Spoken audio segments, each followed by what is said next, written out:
Ang ganda ng nakita kong bahay dito sa may Villa Cesarea Subdivision, Santa Rosa, Laguna. Contemporary design, tapos nasa isang magandang community.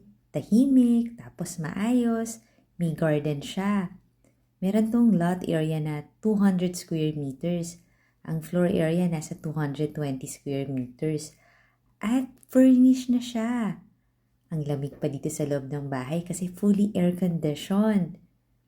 Open layout yung kanyang living, dining, and kitchen area. Siyempre kasama na lahat ng mga kitchen appliances. Meron kang malaking kitchen, tapos meron kang daily kitchen dito. Meron pa siyang water filtration. Tapos, ang lapit lang nito sa may Nuvali, sa may Calac, sa South Superhighway, at saka sa Enchanted Kingdom. Meron tong ground floor bedroom. May storage room din, may 2-car garage. Ito yung kanyang ground floor bedroom na may sariling bathroom.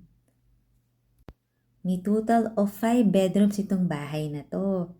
At nasa taas nga yung kanyang 4 bedrooms. Malapad yung staircase area kahit dalawa yung umaakyat or bumababa. Kasya sila. At ito na nga yung iyong second floor. Ito yung common bathroom for the bedrooms. Malaki rin siya. Tapos ito na yung bedroom. May AC na rin, may bed, may TV pa nga. Magandang mapanood mo yung hosted house tour nito sa YouTube channel ng Home Search Philippines para mas ma-explore mo itong future house mo. Ito naman yung isa sa mga bedroom. At another bedroom. Kung interested ka dito, tawag ka lang ha. Yung price and details nasa description box below the video or nasa comment section. Ito na yung master bedroom. Meron siyang sariling balcony overlooking the nice community ng Villa Cesares. Ang tahimik nga dito eh. Tapos, meron siyang own bathroom. May walk-in closet din.